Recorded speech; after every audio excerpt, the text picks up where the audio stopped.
नई Delhi railway station पर आज रेल मंत्री अश्विनी वैष्णव ने सुबह सुबह आईटीएमएस का निरीक्षण किया है। ये संयंत्र पहली बार भारतीय रेलवे यूज करने जा रही है और इससे रेलवे ट्रैक का मॉनिटरिंग किया जाएगा। इस वक्त रेल मंत्रालय के प्रवक्ता दिलीप कुमार सर हमारे साथ हैं। दिलीप सर, क्या खास है इसकी विशेषताएं और किस तरह से रेलवे ट्रैक की मॉनिटरिंग करेगी ये?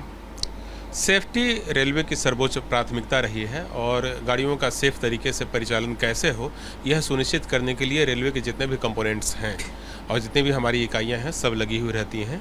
हमारी एक इकाई है RDSO, जिसके द्वारा नियमित अंतराल पर जितने भी ट्रैक्स हैं इंडियन रेलवेज में उसकी ट्रैक रिकॉर्डिंग की जाती है। ट्रैक में किसी प्रकार का डिफेक्ट नहीं हो, किसी प्रकार का प्रॉब्लम नहीं हो, किसी प्रकार का फ्लॉ नहीं हो, इसके लिए हम लोग इंटीग्रेटेड ट्रैक मॉनिटरिंग सिस्टम का इस्तेमाल करते हैं। इस मॉनिटरिंग सिस्टम के तहत आप देख सकते हैं कि जब ये स्पेशल कार हम चलाते हैं तो ट्रैक का जो जियोमेट्री है उसका पूरा मेजरमेंट किया जाता है। इसके अलावा रेल की जो पूरी प्रोफाइल है और उसका और भी यदि उसमें कोई प्रॉब्लम्स है तो उसको हम लोग डिटेक्ट करते हुए चलते हैं। साथ ही साथ एक्सीलरेशन मेज़रमेंट भी किया जाता है और साथ ही किसी प्रकार के इन्फ्रिंजमेंट हो वह भी हम इस माध्यम से डिटेक्ट करते हैं।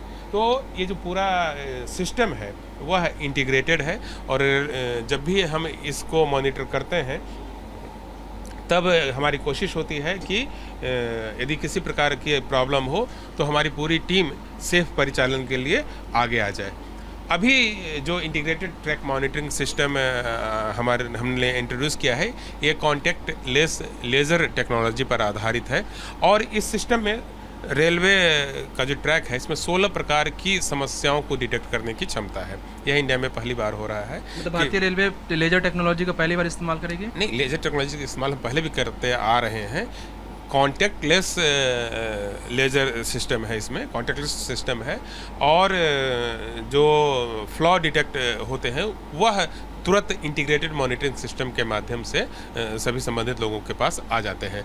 तो यह जो ट्रैक रिकॉर्डिंग कार है यह 3 हम लोगों ने हासिल कर लिए हैं और ये इससे काम ऑलरेडी इंडियन रेलवे सिस्टम पर हो रहा है। ऐसा नहीं कि आज इसकी शुरुआत होगी, हम लोग पिछले 3-4 सालों से इसका प्रयोग कर रहे हैं। आज हमारे माननीय रेल मंत्री जी ने इस इंस्पेक्शन कार और जो ट्रैक रिकॉर्डिंग कार है उसको देखा भी है और इसके काम को परखा भी है और उन्होंने निर्देश दिया है कि जो ट्रैक की जो रिकॉर्डिंग है उसकी फ्रीक्वेंसी को हम लोग और बढ़ाएंगे ताकि रेल पथ की जो गुणवत्ता है उसकी नियमित जांच होती रहे और किसी प्रकार का प्रॉब्लम होने पर उस प्रॉब्लम का निदान समय रहते कर लिया जाए। यानी कि दुर्घटना से पहले बचाव के तरीके जो हैं या बचाव के जो उपाय हैं वो कर लिए जाए। अभी किस किस रूट पे इसका ऑडिट किया जा रहा है तीनों यान से? ट्रैक रिकॉर्डिंग कार से पूरे देश में ट्रक की रिकॉर्डिंग की जाती है। उसके हेल्थ की आप कहें एक तरह से कह सकते हैं कि उसके हेल्थ की जांच की जाती है। 4 महीने में एक बार हम लोग जितना भी जो हमारा इम्पॉर्टेंट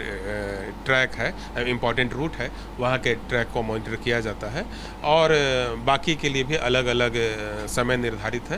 लेकिन पूरे देश में जितना भी रेलवे ट्रैक है उसको हम लोग साल में कम से कम 1 बार, 2 बार, 3 बार, 4 बार या रिक्वायरमेंट बेस्ड आधार पर उसके हेल्थ की जांच जो है वो करते रहते हैं। तो साफ तौर से ITMS की टेक्नोलॉजी को आपने समझा। दिलीप सर बता रहे थे कि देखिए यहाँ पर कई सिस्टम लगे हुए हैं जिससे रेलवे ट्रैक की मॉनिटरिंग की जाएगी और पहले कह सकते हैं रेलवे ट्रैक की जो मॉनिटरिंग है अब लेजर टेक्नोलॉजी के जरिए भी की जाएगी। आपको बाहर से मैं दिखाने की कोशिश करता हूँ कि ये जो यान है वो किस तरह से दिखती है, क्योंकि ये जो रेल पथ अभिलेखी यान है इसमें इन्फेक्शन किया जाता है। जो रेलवे के सीनियर अधिकारी होते हैं वो अमूमन निकलते थे और मैनुअल तरीके से पहले करते थे, लेकिन अब इसमें हाईटेक टेक्नोलॉजी का इस्तेमाल किया गया, मशीन का उपयोग किया गया है। और यहाँ पर आप देख सकते हैं जो लेजर टेक्नोलॉजी की बात रेल मंत्री अश्विनी वैष्णव भी कर रहे थे। यहाँ पर देखिए वो जो संयंत्र है वो नीचे जो है व्हील के पास जो है वो लगाई गई है ताकि जब ये मुआयना करने के लिए ये रेलवे ट्रैक पर निकलेगी ये वैन तो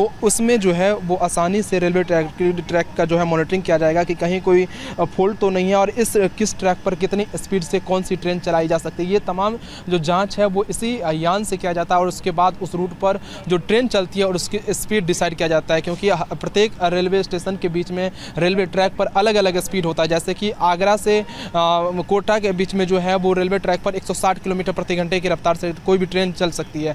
भोपाल से जो वंदे भारत ट्रेन आती है नई दिल्ली के लिए, वो आगरा से मथुरा के बीच में 180 किलोमीटर प्रति घंटे की रफ्तार से भी चलती है। तो ये रेलवे डिसाइड करती है किस ट्रैक पर कितनी स्पीड से कौन सी ट्रेन चलेगी, वो उसकी जो डिसीजन है अब इस ऑटोमेटिक संयंत्र के बाद जो है लेजर टेक्नोलॉजी का उपयोग करने के बाद और पुख्ता से किया जाएगा। कैमरामैन अभिजीत के साथ केशव कुमार झा, भारत 24 दिल्ली।